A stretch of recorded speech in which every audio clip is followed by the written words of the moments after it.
तो दोस्तों, कैसे हो आप सब। स्वागत है आपका अपने यूट्यूब चैनल लॉ कंसल्टेंट पर। तो आज हम आपके लिए लेकर आ गए एक अमेजिंग वीडियो, जिसमें हम कुछ ऐसे कानूनों के बारे में बात करेंगे जो हर भारतीयों को पता होने चाहिए, तो हर भारतीयों का जानना अति आवश्यक है। तो दोस्तों, हम वीडियो शुरू करते हैं बिना किसी टाइम वेस्ट किए। तो दोस्तों, हम सबसे पहले कानून के बारे में बात करेंगे कि ड्राइविंग करते समय यदि 10 ml ब्लड में अल्कोहल का लेवल 30 mg से ज़्यादा मिलता है तो पुलिस बिना वारंट के आपको अरेस्ट कर सकती है, जो कि मोटर वाहन एक्ट 1988 सेक्शन 185 एंड 202 के अंदर आता है, जिसमें यदि आपके शरीर में अल्कोहल 30 mg से ज़्यादा पाया जाता है तो आपको पुलिस बिना वारंट के अरेस्ट कर सकती है, जिसमें आप कुछ नहीं कर सकते। तो दोस्तों, हमने ये पहला कानून देखा तथा हम दूसरे कानून की ओर बढ़ते हैं। तो हम दूसरे कानून के बारे में बात करते हैं। यदि वयस्क लड़का लड़की अपनी मर्जी से लिव इन रिलेशनशिप में रहते हैं तो यह गैरकानूनी नहीं होगा, और दोनों से पैदा होने वाली संतान भी गैरकानूनी नहीं होंगी, और संतान मतलब जो संतान होंगी उसमें पिता की संपत्ति में पूरा अधिकार होगा। मतलब जो रिलेशनशिप में जो लड़का लड़की रहेंगे और जो भी उनसे संतान होंगी, उस संतान का पिता की संपत्ति पर पूर्ण अधिकार रहेगा, जो कि घरेलू हिंसा अधिनियम 2005 में मौजूद है। तो दोस्तों, हमने ये दूसरे कानून के बारे में जाना। हम तीसरे कानून की ओर बढ़ते हैं कि एक पुलिस अधिकारी हमेशा ही ड्यूटी पर होता है, चाहे उसने यूनिफॉर्म पहनी हो या ना पहनी हो। कोई व्यक्ति उस अधिकारी से शिकायत करता है तो यह नहीं कह सकता कि वह पीड़ित की मदद नहीं कर सकता तथा वह ड्यूटी पर नहीं है। यह करना एक अपराध है। जैसे कि जिससे हम समझेंगे कि जो भी सभी पुलिसकर्मी रहते हैं वो हमेशा 24 घंटे ड्यूटी पर रहते हैं, चाहे उन्होंने यूनिफॉर्म पहनी हो या ना पहनी हो। यदि कोई पुलिस वाला आपको ऐसा कहता है कि मैं अभी आपकी शिकायत नहीं दर्ज कर सकता, मैं अभी ड्यूटी पर नहीं हूँ, तो यह एक गैर कानूनी है। हर पुलिस वाला 24 घंटे ड्यूटी पर रहता है, जिसको आपकी शिकायत दर्ज करनी होगी। अगर कोई पुलिस वाला आपकी शिकायत नहीं दर्ज करता है तो आप उस पर कानूनी कार्रवाई कर सकते हैं, जो कि पुलिस एक्ट 18 में दिया हुआ है। तो दोस्तों, हमने ये तीसरे कानून के बारे में बात की तथा उसे जाना। अब हम चौथे कानून की ओर बढ़ते हैं, जो कि चौथा कानून है, किसी भी महिला को शाम 6 बजे के बाद तथा सुबह 6 बजे से पहले गिरफ्तार नहीं किया जा सकता। यह आपराधिक प्रक्रिया संहिता सेक्शन 46 में दिया गया है, जिससे कि हम समझेंगे किसी भी महिला को पुलिसकर्मियों द्वारा शाम 6 बजे के बाद और सुबह 6 बजे से पहले अरेस्ट नहीं किया जा सकता। ये महिला का अधिकार है, तो सभी महिलाओं को ये अधिकार के बारे में जानना बहुत अति आवश्यक है, जो कि सब महिला अपने अधिकार के बारे में जाने, तो महिलाओं को अपने अधिकारों के बारे में जागरूक होना चाहिए। तो दोस्तों, हमने चौथे कानून के बारे में जाना तथा उसे समझा। अब हम पांचवें कानून की ओर बढ़ते हैं, जो कि पुलिस ऑफिसर FIR लिखने से मना नहीं कर सकता। यदि वो ऐसा करता है तो उसे 6 माह से 1 साल तक की जेल भी करा सकते हैं, जो कि भारतीय दंड संहिता 166A में दिया गया है। इससे हम समझेंगे कि यदि कोई भी पुलिस वाला आपकी FIR लिखने से मना करता है या कोई बहाना करता है तो आप उसके खिलाफ कानूनी कार्रवाई भी कर सकते हैं, जिसमें उसे 6 माह से 1 साल तक की जेल भी करवा सकते हैं। तो दोस्तों, हमने ये पांचवा कानून देखा। अब हम छठे कानून की ओर बढ़ते हैं, जो कि कोई भी होटल, चाहे वह 5 स्टार क्यों ना हो, आपको फ्री में पानी पीने और वॉशरूम की सुविधा दे सकती है तथा तुम उसके वॉशरूम और पानी पीने की सुविधा ले सकते हो तथा इस्तेमाल कर सकते हो, जो कि भारतीय अधिनियम 1887 में दिया गया है। मतलब आप भारत की किसी भी होटल में पानी भी पी सकते हैं और वॉशरूम यूज़ भी कर सकते हैं, जिससे आपको कोई रोक नहीं सकता। यदि कोई ऐसा करता है तो उसके खिलाफ कानूनी कार्रवाई कर सकते हैं तथा उसे कानून द्वारा दंडित कर सकते हैं। यह हमारा छठा कानून था। तथा हम अब सातवें कानून की ओर बढ़ते हैं, जो कि कोई भी कंपनी गर्भवती महिला को नौकरी से नहीं निकाल सकती। यदि कोई कंपनी ऐसा करती है तो उसे 3 साल तक की जेल करवा सकते हैं, जो कि मातृत्व लाभ अधिनियम 1961 के अंदर आता है। जिससे कि हमने समझा, कोई भी कंपनी में यदि कोई गर्भवती महिला जॉब करती है तो उसे वो कंपनी जॉब से नहीं निकाल सकती। यह महिला का एक अधिकार है। यदि कोई कंपनी ऐसा करती है तो उसके खिलाफ कानूनी कार्रवाई की जाएगी तथा उसके खिलाफ कानून एक सख्त एक्शन लेगा। तो दोस्तों, हमने 7वें कानून के बारे में समझा तथा जाना।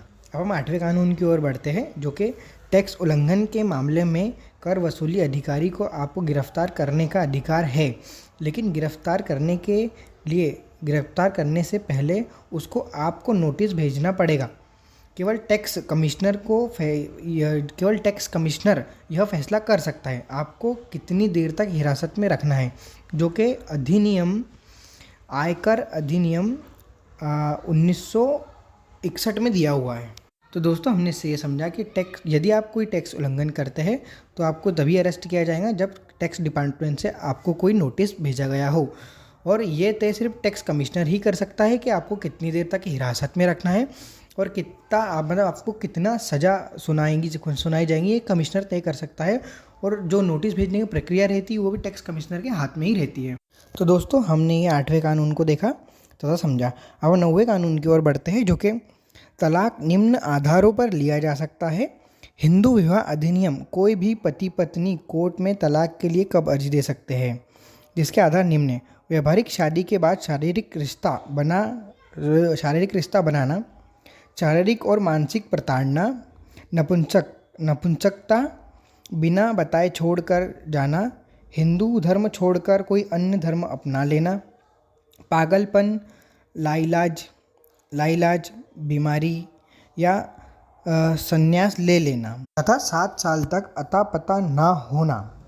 इसके आधार पर तलाक की अर्जी लगाई जा सकती है, जो कि हिंदू विवाह अधिनियम 1955 सेक्शन 13 में दिया गया है, जिसमें के निम्न आधारों पर तलाक के लिए अर्जी दे सकते हैं। हिंदू विवाह अधिनियम में यह निम्न बातें दी गई है जिसके लिए हिंदू पति पत्नी अपने डिवोर्स के लिए अप्लाई कर सकते हैं। तो दोस्तों हमने 9वां कानून जाना। अब हम 10वें कानून की ओर बढ़ते हैं, जो कि मोटर वाहन अधिनियम की धारा 129 में वाहन चालकों को हेलमेट लगाने का प्रावधान है।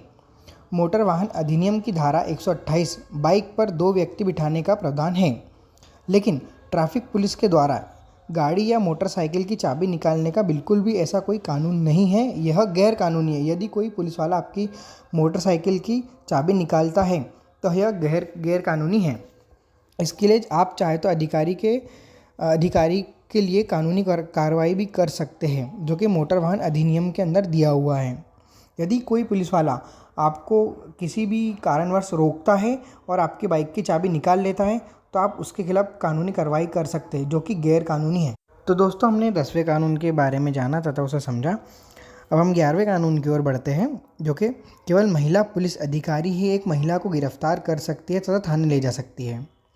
पुरुष पुलिस अधिकारी महिला को गिरफ्तार नहीं कर सकता तथा थाने नहीं लेके जा सकता।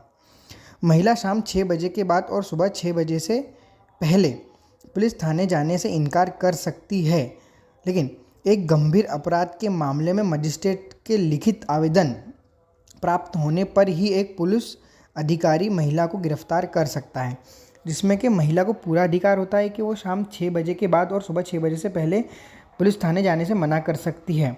और उसमें यह अधिकार भी प्राप्त है कि उसे अरेस्ट करने सिर्फ महिला पुलिस वाले ही आएंगे। यदि कोई पुरुष पुलिस वाला आता है तो वह उसे मना भी कर सकती है। और यह जब ही संभव हो सकता है जब एक मजिस्ट्रेट के लिखित आवेदन प्राप्त होने पर ही एक पुरुष पुलिस वाला महिला को अरेस्ट कर सकता है, जो कि दंड संहिता 173 में दिया गया है। तो दोस्तों ये हमारा 11वां कानून था जिसके बारे में हमने समझा। अब हम अपने 12वें कानून की ओर बढ़ते हैं, जो कि यदि किसी के घर का गैस सिलेंडर खाना बनाते समय फट जाता है तो उसे अपना हर्जाना मतलब कि जान और माल की हानि होती है तो उसकी भरपाई के लिए वह गैस सिलेंडर कंपनी से 40 लाख तक की सब्सिडी मतलब सहायता मांग सकती है। मतलब यदि किसी घर में खाना बनाते बनाते गैस सिलेंडर फट जाता है तो वह उस कंपनी से 40 लाख तक की सहायता मांग सकती है, जो कि उसके जान और माल की भरपाई मानी जाएगी। तो दोस्तों हमने हमारे 12वें कानून के बारे में जाना तथा हम 13वें कानून की ओर बढ़ते हैं, जो कि यदि आप किसी संस्था से किसी त्यौहार के मौके पर कोई उपहार लेते हैं तो दोस्तों यह भी किसी रिश्वत की श्रेणी में आ सकता है। इसके लिए आपको सज़ा भी हो सकती है, जो कि विदेशी अंशदान अधिनियम FCRA 2010 के अंदर दिया हुआ है। मतलब यदि दोस्तों अगर आप किसी संस्था से किसी त्यौहार के मौके पर अगर कोई गिफ्ट वगैरह लेते हैं तो यह भी रिश्वत के अंदर आ सकता है तथा आप पे कानूनी कार्रवाई हो सकती है और आपको सज़ा भी हो सकती है इसके लिए। तो दोस्तों अगर आप ऐसा कुछ करते हो तो पूरा कानूनी तरीके से करें तथा अपने पास हर एक चीज़ का प्रूफ रखें। तो दोस्तों ये हमारा 13वां अधिकार था। अब हम 14वें अधिकार की ओर बढ़ते हैं, जो कि यदि आपका चालान किसी कारण से पुलिसकर्मियों द्वारा काटा जाता है तो उसी अपराध के लिए आपका चालान दोबारा नहीं काटा जा सकता, जो कि मोटर वाहन संशोधन विधेयक 2016 में दिया गया है।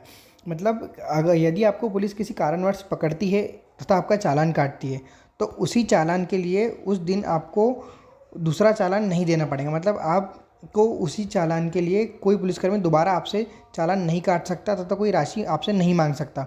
यदि कोई ऐसा करता है तो आप उसके खिलाफ कानूनी कार्रवाई कर सकते हैं और आप पुलिस पास जाके उसकी शिकायत भी कर सकते हैं, जिसके खिलाफ कानूनी कार्रवाई की जाएगी। तो दोस्तों हमने 14वें कानून के बारे में जाना, तथा हम 15वें कानून की ओर बढ़ते हैं, जो कि यदि आप हिंदू हैं और आपका पुत्र है, पोता है या परपोता है, तो आप किसी दूसरे पुत्र को गोद नहीं ले सकते। इसके साथ ही गोद लेने वाले व्यक्ति और गोद लिए जाने वाले बच्चे के बीच कम से कम 21 वर्ष का अंतर होना चाहिए, जो कि हिंदू गोद लेना और रख रखाव अधिनियम 1956 में दिया गया है। तो दोस्तों यदि आप हिंदू हैं और आपका पुत्र, पोता या परपोता है तो आप किसी अन्य व्यक्ति को गोद नहीं ले सकते, और अगर लेते हो तो ये कानूनी अपराध है तथा इस पर कानूनी कार्रवाई की जाएंगी। और तथा इस कंडीशन में आप किसी को गोद लेते हो तो जो व्यक्ति गोद ले रहा है और जो बच्चा जिसको गोद लेना चाहता है वो बच्चा, इन दोनों में कम से कम 21 वर्ष का अंतर होना चाहिए, तभी यह कानून से मतलब कानूनी तौर पे लीगल माना जाएगा। तो दोस्तों अगर आपको किसी को गोद लेना है तो पूरी कानूनी कार्रवाई कर ही ले। यदि आप बिना कानूनी कार्रवाई कर लेते हैं तो यह कानून के अंदर नहीं आता तथा आप पे कानूनी कार्रवाई की जा सकती है। तो दोस्तों हमने 15 अधिकारों के बारे में जाना है। यदि आपको वीडियो अच्छी लगी है तो ऐसे ही वीडियो के लिए हमारा चैनल को सब्सक्राइब करें, वीडियो को लाइक करें और कमेंट करके बताएं कि हम आगे किस अधिकार पे वीडियो बनाएं। तो दोस्तों मिलते हैं अगली वीडियो में। अगर आप चैनल पर नए आए हैं तो हमारा चैनल सब्सक्राइब कर दीजिए और वीडियो को लाइक कर दीजिए। थैंक यू दोस्तों।